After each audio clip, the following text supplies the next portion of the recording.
Hello my dear friends, welcome back to my channel. कैसे हैं आप लोग? आई होप आप लोग बहुत अच्छे होंगे और आपकी तैयारी बहुत बहुत बहुत अच्छी चल रही होगी। आज हम लोग जो है कवर करेंगे, आपको पता है कि हम लोग जो है चैप्टर 3 को कवर कर रहे हैं और आज का हमारा चैप्टर 3 का पार्ट 2 है और इसमें हम लोग जल संसाधन यानी एनसीईआरटी क्लास 10th की ज्योग्राफी को जल संसाधन पार्ट 2 आज कवर करने वाले, जो आपके नेट सेट एमपी टेट सभी के लिए बहुत इंपॉर्टेंट रहने वाला है। इससे पहले अगर आप लोगों ने पार्ट 1 को कवर नहीं किया है तो पार्ट 1 पहले समझिएगा, उसके बाद ही आपको पार्ट 2 समझ में आएगा। पार्ट 1 में हम लोगों ने पढ़ा था कि स्वतंत्रता से पहले जल की क्या स्थिति थी, क्यों आवश्यक था, कौन कौन सी पद्धतियाँ प्राचीन काल से लेकर के स्वतंत्रता के पहले तक इस्तेमाल की गई, वो सभी चीज़ों को हमने देखा था। आज का जो हमारा टॉपिक रहने वाला है वो क्या है? वो है स्वतंत्रता के बाद की स्थिति, कि भारत में स्वतंत्रता के बाद की स्थिति क्या रही है। इन सभी चीज़ों को हम लोग कवर करेंगे। ठीक है, तो चलिए स्टार्ट करते हैं सबसे पहले। और अगर आप चैनल पर नए हैं तो सब्सक्राइब जरूर करिएगा। ये classes specially for Madhya Pradesh वर्ग 1 वाले स्टूडेंट्स के लिए है। ओके, चलिए देखिए, स्वतंत्रता के बाद शुरू की गई समन्वित जल संसाधन प्रबंधन उपागम और पर आधारित बहुउद्देशीय परियोजनाओं को उपनिवेश काल में बनी बाधाओं को पार करते हुए देश को विकास और समृद्धि के रास्ते पर ले जाने वाले वाहन के रूप में देखा गया। मतलब स्वतंत्रता के बाद जो जल संसाधन मैनेजमेंट है, जो जल संसाधन परियोजनाएं कई सारी चलाई गई और वो जो है देश के विकास के लिए काफ़ी महत्वपूर्ण एक समृद्धि के रूप में इसको ऐसे रास्ते पर ले जाया गया जो कि हमारे देश के विकास के हित के लिए हो। ठीक है, और यहाँ तक कि हमारे पंडित जवाहरलाल नेहरू ने गर्व से बांधों को आधुनिक भारत का मंदिर कहा। जो जितने भी डैम्स बनाए गए, हमने इससे पहले वाले वीडियो में बताया था डैम क्या होता है और कौन कौन से महत्वपूर्ण डैम हैं, प्राचीन काल में क्या स्थितियाँ थी, वो सभी चीज़ें हमने पार्ट 1 को कवर किया था। तो यहाँ पे पंडित जवाहरलाल नेहरू ने गर्व से बांधों को आधुनिक भारत का मंदिर कहा। उनका मानना था कि परियोजनाओं के चलते कृषि और ग्रामीण अर्थव्यवस्था, औद्योगिकरण, नगरीय अर्थव्यवस्था सम्मिलित रूप से क्या कर रही है? विकास कर रही है। और पिछले कुछ वर्षों में बहुउद्देशीय परियोजनाएं और बड़े बांध कई कारण से परिनिरीक्षक और विरोध का विषय भी बन चुके हैं। ठीक है, यानी बहुत सारी ऐसी चीज़ें आई जिसके आधार पर आने वाले भविष्य में जो है इन पे काम करना जारी किया गया और पानी को स्टोर किया गया, जो कि स्वतंत्रता के बाद की स्थिति आई। आगे देखिए, नदियों पर बांध बनाने और उसका बहाव नियंत्रित करने के लिए उनका प्राकृतिक बहाव अवरुद्ध होता है। मतलब जो नदियाँ थी, ठीक है, नदियाँ जो थी उस पे बहाव को नियंत्रित करने के लिए उनका प्राकृतिक बहाव अवरुद्ध किया गया और उसके कारण ही तलछट बहाव को कम किया जाता था। यानी कि नदी का जो पानी था उसके बहाव को रोकने के लिए विभिन्न प्रकार की टेक्निकी का इस्तेमाल किया गया और जो तलछट यानी जो किनारा हुआ करता था वो तली पर जैसे कुछ गाद कचड़ा वगैरह जाकर के जम जाता था, जिससे नदी का तल अधिक चट्टानी हो जाता था और बहुत अधिक मजबूत हो जाता था और नदी जलीय जीवन आवासों में भोजन की कमी हो जाती थी। बांध नदियों को टुकड़ों में बांध देते थे। जो डैम हुआ करते थे ना, वो नदी के टुकड़ों में उसको डैम को बांध दिया जाता था। ठीक है, ये कब की बातें हो रही है? ये स्वतंत्रता के बाद की स्थिति का हम लोग पढ़ रहे हैं, जिससे विशेषकर अंडे देने की ऋतु में जलीय जीवों का नदी में स्थानांतरण अवरुद्ध हो जाता था। अब जो उसमें रहने वाले जो जीव थे जो अंडे देने की ऋतु में वो अपने जलों से बाहर निकलते थे, लेकिन वो जब तलहटी में ऐसे चट्टानी जम जाती थी तो वो बाहर नहीं निकल पाते थे। ठीक है, और बाढ़ के मैदान में बनाए गए जलाशयों द्वारा वह मौजूद वनस्पति और मिट्टी जल में डूब तक जाती थी और कालांतर में अपघटित हो जाते थे। वही सारी चीज़ें वहाँ जमा होकर वो अपघटित हो जाती थी, परिवर्तित हो जाती थी। ये नदी के स्थिति के बारे में बताया गया है। उसके साथ साथ विभिन्न प्रकार की बहुउद्देशीय परियोजनाएं और बड़े डैम, नए पर्यावरणीय आंदोलन भी हुए।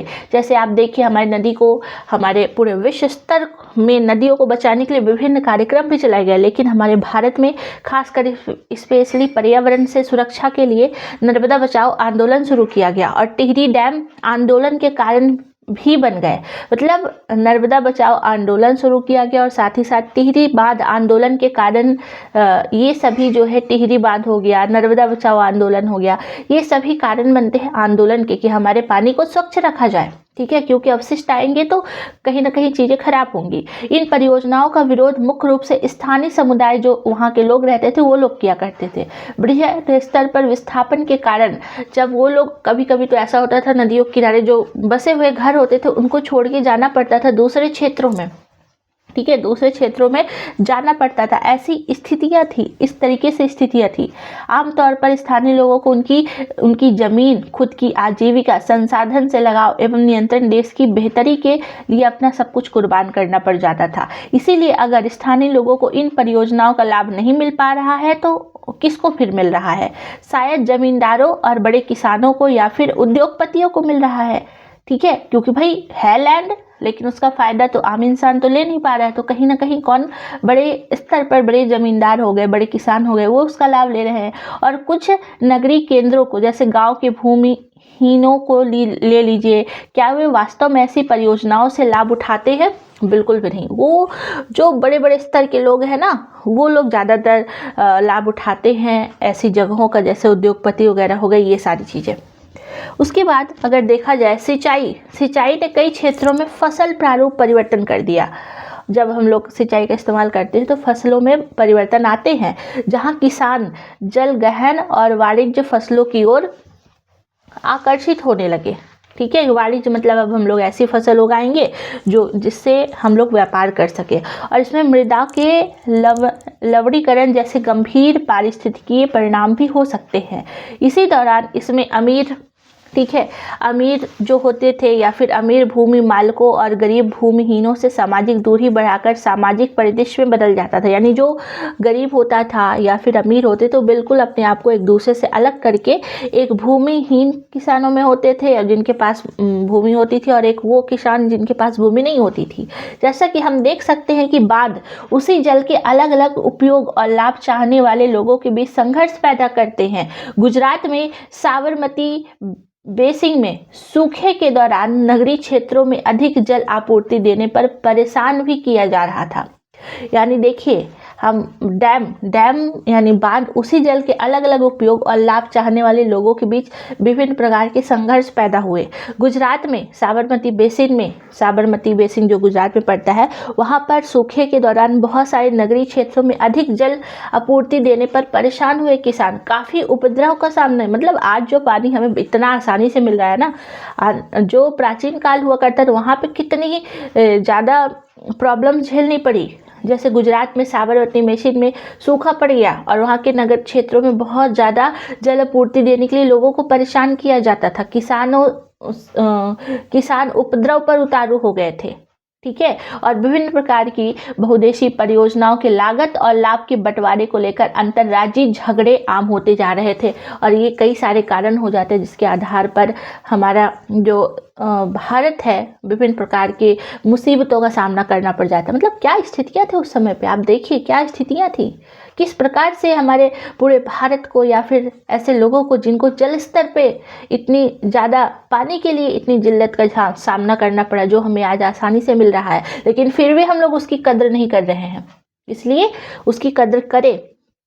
थोड़ा सा हम लोग सरदार सरोवर गुजरात और नर्मदा बचाओ आंदोलन के बारे में जान लेते हैं, जो बहुत इंपॉर्टेंट है। ये क्वेश्चन आता है, आपको नोट करके रख लेना है, यानी कि आप जब भी इसको पढ़ रहे हैं तो आपको अच्छे से चीज़ों को नोट करके रखना है। नर्मदा बचाओ आंदोलन एक गैर सरकारी संगठन यानी NGO है। क्या है ये? एक NGO है जो जनजाति लोगों, किसानों, पर्यावरणविदों और मानवाधिकार कार्यकर्ताओं को गुजरात में नर्मदा नदी पर सरदार सरोवर डैम के विरोध में लामबंद करता है।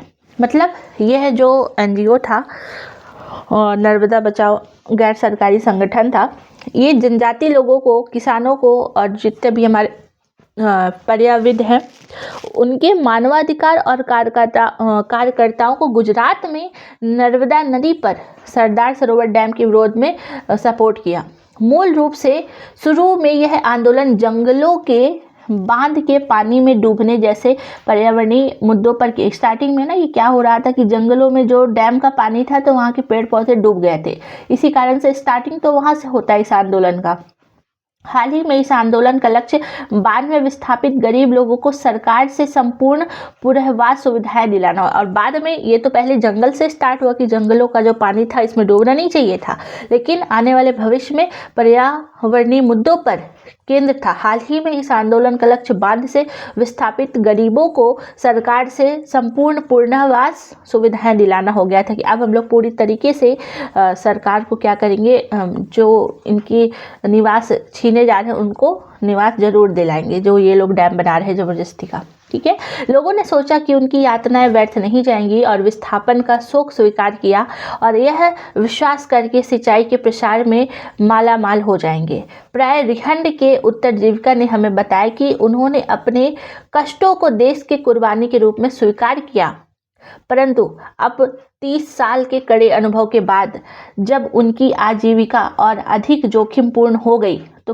पूछते जा रहे हैं हमें ही देश के लिए कुर्बानी देने के लिए क्यों चुना गया। मतलब सोचिए, एक नदी के पानी को लेकर के इतना बड़ा इशू हुआ कि नर्मदा बचाओ जैसे आंदोलन बड़े स्तर पर चलाए गए।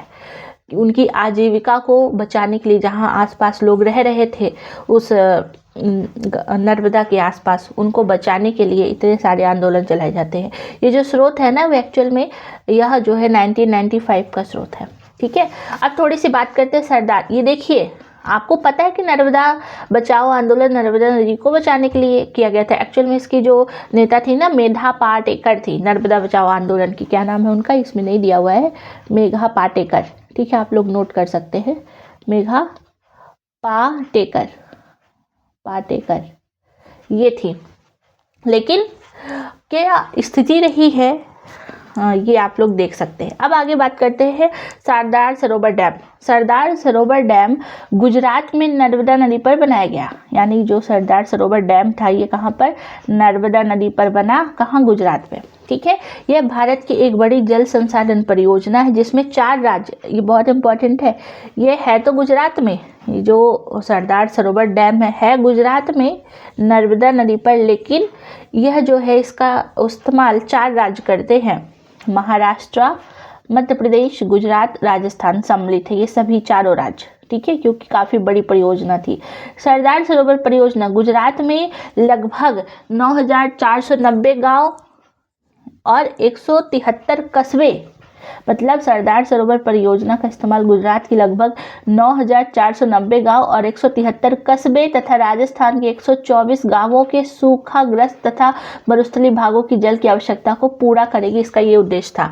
मतलब ये बनाने का उद्देश्य ये था कि जहां जल की आपूर्ति नहीं है वहां पूर्ति की जाएगी, और इसीलिए गुजरात के लगभग 9,490 गाँव और 173 कस्बों को सपोर्ट किया, और साथ ही साथ राजस्थान के 124 गाँव। और ये जो परियोजना है लगभग 4 राज्यों में फैली हुई है, महाराष्ट्र, मध्य प्रदेश, गुजरात और राजस्थान।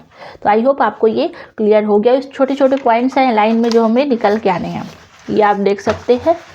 ये इस तरीके से ये पूरा का पूरा भारत का मैप है, जहां हमने देखा नर्मदा नदी, आपको दिखाते हैं सरदार सरोवर डैम। ये रहा सरदार सरोवर डैम, ये आप देख सकते हैं सरदार सरोवर। इसका जो विस्तार, ये नर्मदा नदी है जो मध्य प्रदेश के अमरकंटक से निकलती है, नर्मदा रिवर, यहाँ अनूपपुर जिला, यहाँ से निकलती है और ये होते हुए किधर जाती है, पश्चिम की तरफ।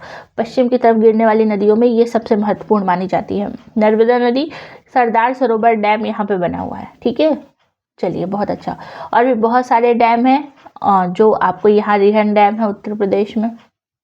ठीक है, चंबल नदी पर आपको राणा प्रताप सागर, गांधी सागर देखने को मिलेगा। बेतवा नदी पर आपको कोट्टा बैराज देखने को मिलेगा। तो फिर हम ना एक चैप्टर में अलग से डैम के चैप्टर्स को करा देंगे। ओके, चलिए आगे हम लोग देखते हैं आगे क्या बोल रहा है।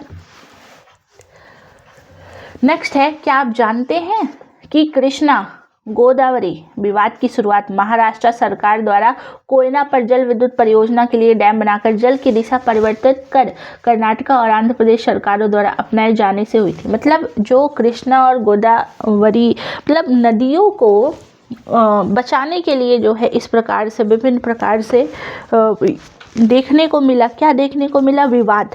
यहाँ पे आप देखिए जिस तरीके से कृष्णा गोदावरी विवाद की शुरुआत हुई, महाराष्ट्र सरकार द्वारा कोयना पर जल विद्युत परियोजना के लिए डैम बनाकर जल की दिशा में परिवर्तित करने के लिए कर्नाटक और आंध्र प्रदेश जल प्रदेश सरकारों द्वारा आपत्ति जताए जाते से होती है और इसमें इन राज्यों में पड़ने वाली नदी के निचले हिस्सों में जल प्रवाह कम हो जाएगा और कृषि और उद्योग पर विपरीत असर पड़ेगा।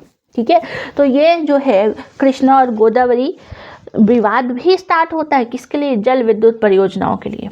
ओके, और फिर डैम बना करके कि जो पानी है उसको दिशा परिवर्तित की जाए। चलिए अब हम लोग आगे देखते हैं। नदी परियोजनाओं पर उठी अधिकार आपत्ति और उनके उद्देश्यों में विफल हो जाने पर यह एक विडंबना ही बनी है। जो बाढ़ नियंत्रण के लिए बनाए जाते हैं उनके जलाशयों में तलछट जमा होने से वे बाढ़ आने का कारण बन जाते हैं। मतलब जो जलाशयों के लिए बनाए जाते थे लेकिन इतनी ज़्यादा समस्याएं देखने को मिली कि इसके कारण से जो तलछट में जमा होता था, क्या जमा होता था, तो अवसाद या फिर गाद वगैरह, तो वहाँ पे विभिन्न कारण देखने को मिले और अत्यधिक वर्षा होने की दशा में तो बड़े डैम भी कई बार बाढ़ नियंत्रण में क्या हो जाते हैं, असफल हो जाते हैं। बड़े बड़े डैम, जब कितना भी बड़ा आप डैम बना लो लेकिन अगर मजबूत नहीं है और वो अच्छे से बंधा हुआ नहीं है तो जब बाढ़ या फ्लड आता है तो वो टूट जा सकते हैं और वो असफल होते हैं। आपने पढ़ा होगा कि 2006 में महाराष्ट्र और गुजरात में भारी वर्षा के दौरान बांधों से छोड़ गए जल की वजह से बाढ़ की स्थिति और भी विकट हो गई। मतलब 2006 में महाराष्ट्र और गुजरात में जो है पानी को छोड़ा गया था डैम से, लेकिन इतना अधिक पानी की मात्रा थी कि बाढ़ आ गई और इन बाढ़ से न केवल जान माल का नुकसान हुआ बल्कि बृहद स्तर पर मृदा अपरदन भी हुआ, मिट्टी का अपरदन हुआ, मिट्टी का कटा हुआ, मिट्टी को नुकसान पहुंचा। और बात की जलाशय पर तलछट जमा होने का अर्थ यह भी है कि तलछट जो एक प्राकृतिक उर्वरक है बाढ़ के मैदानों तक नहीं पहुंचा, जिसके कारण भूनिम्नीकरण की समस्याएं भी देखने को मिली, यानी भूमि की क्वालिटी गिरी। यह भी माना जाता है कि बहुउद्देशीय परियोजनाओं के कारण भूकंप आने की संभावनाएं भी बढ़ जाती हैं। इसीलिए जो इतने अधिक मात्रा में डैम्स बनाए जा रहे हैं ना, ये भी हमारी भूमि के लिए कहीं ना कहीं क्या है, अनुपयोगी है। और अत्यधिक जल के उपयोग से जल जनित बीमारियां, फसलों में कीटाणु जनित बीमारियां और प्रदूषण फैलते हैं। ठीक है, ये सारी स्थिति आपको देखने को मिलती है और ये सारी स्थिति आपको किस प्रकार से देखने को मिल रही है, बहुत ही बृहद स्तर पर, बहुत ही ज़्यादा बृहद स्तर पर देखने को मिल रही है, जिसके आधार पर भारत और पूरे विश्व स्तर पर इस तरीके से अगर नदियों का इस्तेमाल किया जाएगा तो कहीं ना कहीं आने वाले भविष्य में एक संकट बना ही रहेगा। इसलिए इतनी सारी परियोजनाओं का निर्माण भी एक खतरा बन सकता है। ठीक है, चलिए अगला टॉपिक जो हमारा यहाँ पे है, वर्षा जल वितरण। तो आई होप आप लोगों को पहला वाला जो टॉपिक है वो अच्छे समझ में आया होगा। ये जो अगला हमारा टॉपिक है वो क्या है, वो है वर्षा जल संग्रहण, वितरण ही संग्रहण, कि किस तरीके से हम लोग वर्षा के पानी को संग्रहित करेंगे, वो जो चीज़ें हैं इसी तरीके से हम लोग पढ़ेंगे। ठीक है, बहुत से लोगों का मानना है कि बहुउद्देशीय परियोजनाओं के अलाभप्रद असर और उन पर उठे विवादों के चलते कई सारी समस्याएं देखने को मिलती हैं। यानी मतलब वाटर, हमारा भारत देश किन किन चीज़ों के लिए संघर्ष नहीं किया है, हर एक चीज़ इतनी आसानी से नहीं मिली है जो हम लोगों को इतना आसानी से सब कुछ मिलता जा रहा है, काफ़ी संघर्ष झेलना पड़ा। तो देखिए, वर्षा जल संग्रहण तंत्र इनके सामाजिक, आर्थिक और पारिस्थितिक तौर पर व्यवहारिक विकल्प हो सकते हैं। प्राचीन भारत में उत्कृष्ट जलीय निर्माणों के साथ साथ जल संग्रहण ढांचे भी पाए जाते हैं। लोगों को वर्षा पद्धति और मृदा के गुणों के बारे में गहरा ज्ञान था। उन्होंने स्थानीय परिस्थितियों और उनकी जल आवश्यकता के अनुसार वर्षा जल, भौम जल, नदी जल, बाढ़ का संग्रहण जल तरीके से विकसित कर लिया। मतलब वर्षा का जो जल था वो सामाजिक हो, पारिस्थितिक हो, किसी भी तरीके से विकल्प हो सकता है कि भारत में विभिन्न प्रकार से हम लोग जलीय निर्माण के साथ साथ जल संग्रहण यानी जल को संग्रहित करने के लिए विभिन्न प्रकार की पद्धतियों को अपनाएं।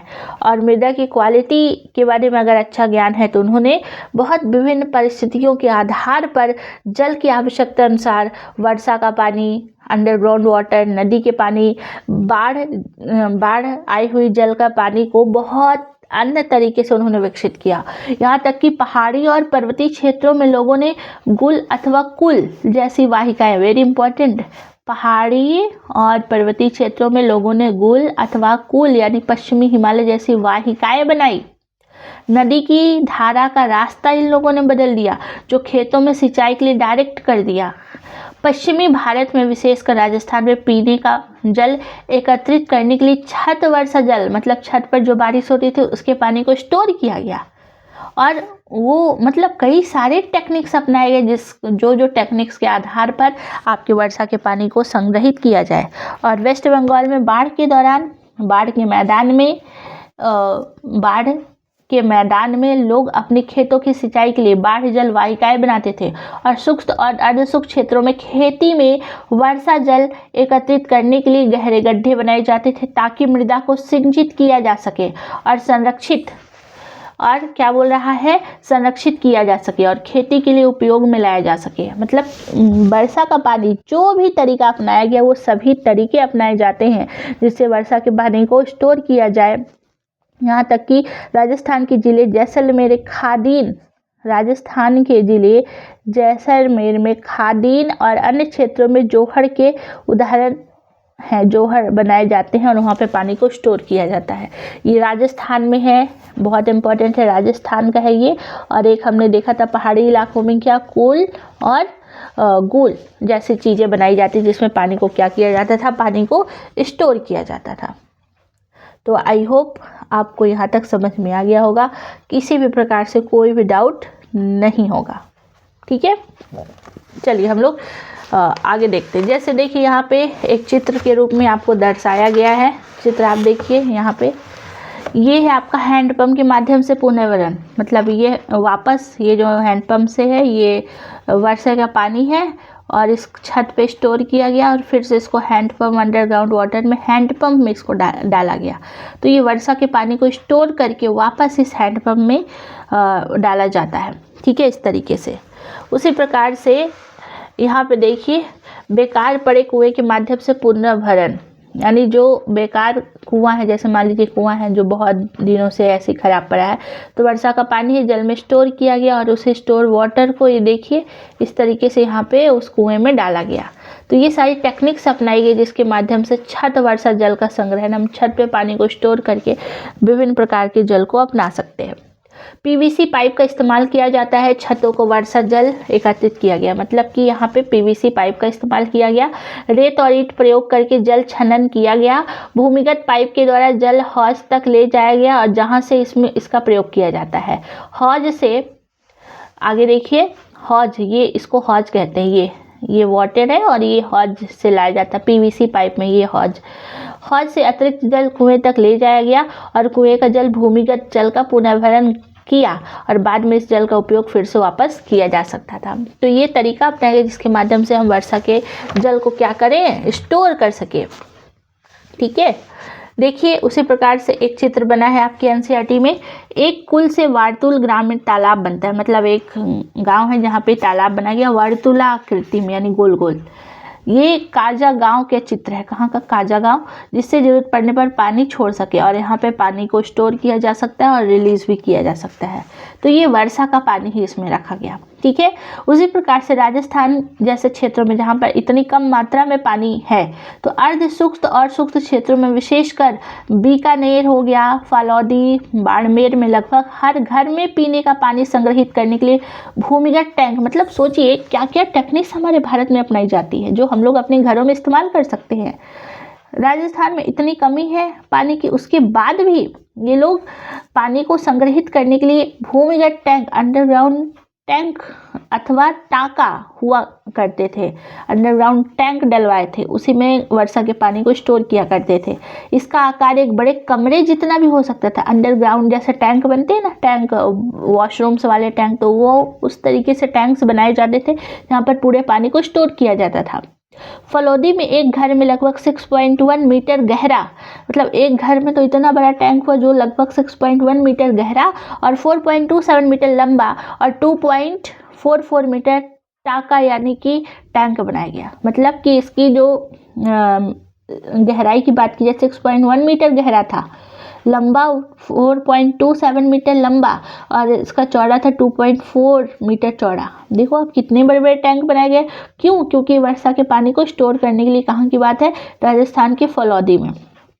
ठीक है, आगे देखिए, छत वर्षा जल संग्रहित तंत्र का बहुत अभिन्न हिस्सा है, जिसे मुख्य घर या आंगन में बनाया जाता था। वे घरों की ढलवत छतों से पाइप द्वारा जुड़े हुए थे और विभिन्न प्रकार से ये पाइप द्वारा जुड़ा हुआ करते थे। छत से वर्षा का पानी इन नलों से होकर भूमिगत टांका तक पहुंचता था और इसे एकत्रित किया भी जाता था। वर्षा का जल छत और नलों को साफ करने में इस्तेमाल किया जाता था और उसे संग्रहित नहीं किया जाता था। इसके बाद होने वाली वर्षा का जल जो है संग्रहण किया जाता था। ठीक है, नलों को साफ करने के बाद ही यह पानी को स्टोर किया जाता था। टांका क्या होता है उसको समझते हैं। टांका हमने समझा ना कि जो भूमि अंडरग्राउंड टैंक होते थे ना, उसको टांका कहा जाता था। टांका में वर्षा का जल अगली वर्षा ऋतु तक संग्रहित, मतलब एक बार जो बरसात आई, पूरे बरसात के पानी को स्टोर किया गया कि अगली वर्षा तक वो संग्रहित किया जा सके, कि अगला जब मानसून आएगा तब तक वो संग्रहित रहे। यह इसे जल की कमी वाले ग्रीष्म ऋतु तक पीने का जल उपलब्ध करवाने वाला जल का स्रोत बनाता है और गर्मियों के मौसम में भी एक अच्छा खासा सोर्स बन जाता है। आप इसको रिसाइकल करके अच्छा खासा पी सकते हैं। और वैसे भी सबसे स्वच्छ पानी वर्षा का पानी ही होता है। वर्षा जल अथवा पालार पानी, वर्षा जल को पालार पानी कहते थे, जैसा कि इसे इन क्षेत्रों में पुकारा जाता है। पालार पानी प्राकृतिक जल का शुद्धतम रूप, यानी सबसे ज़्यादा जो शुद्ध पानी होता है ना, वो वर्षा के जल का ही होता है। कुछ घरों में तो टांकों के साथ भूमिगत कमरे भी बनाए जाते थे, क्योंकि जल का यह स्रोत इन कमरों को भी ठंडा रखता था। अंडरग्राउंड वाटर, सोचिए यहाँ अंडरग्राउंड वाटर के लिए क्या क्या चीज़ें बनाई जाती थी, क्या टेक्नोलॉजी थी प्राचीन काल में, जो जिसका इस्तेमाल आज लोग हम लोग खुद नहीं कर रहे हैं। जिसमें ग्रीष्म ऋतु में गर्मी में राहत भी मिलती थी। तो ये सारी स्थितियां थी। इस प्रकार से लोग वर्षा के पानी को स्टोर किया कर सकते। कितनी इम्पोर्टेंट बात है, कितना कॉन्सेप्चुअल चीज़ दिया हुआ है इसमें। तो आपको ज़रूर इसको पढ़ना चाहिए, लाइन बाय लाइन समझना चाहिए क्या स्थितियाँ थी। चलिए आगे देखिए, मेघालय की राजधानी शिलांग में छत वर्षा जल संग्रहण प्रचलित है। यह रोचक इसलिए है क्योंकि चेरापूंजी और मासिमराव जहां विश्व में सबसे अधिक वर्षा होती थी, तो मेघालय का जो कैपिटल शिलांग है वहां पे छत के पानी को सबसे ज़्यादा यह टेक्निक का इस्तेमाल किया जाता था। क्यों? क्योंकि यहाँ पे बहुत ज़्यादा अधिक मात्रा में वर्षा के जल को स्टोर किया जाता है। ठीक है, इसीलिए। चलिए आगे देखिए, आगे क्या बोल रहा है। शिलांग में लगभग 55 किलोमीटर की दूरी पर स्थित है और यह शहर पीने के जल की कमी की गंभीर समस्या का सामना भी करता है, क्योंकि शिलांग जहाँ 55 किलोमीटर की दूरी पर स्थित है और यह शहर पीने की जल की कमी, जो पीने का पानी के जल की कमी, उसको दूर करता है। शहर के लगभग हर घर में छत वर्षा जल, यानी कि बहुत अच्छा आइडिया कि आप अपने छतों पर वर्षा के पानी को स्टोर करो। आप लोग भी ट्राई कर सकते हैं। संग्रहण की आवश्यकता, और उसको फिर हम लोग आने वाले भविष्य या फिर आने वाले अन्य कामों के लिए इस्तेमाल कर सकते हैं।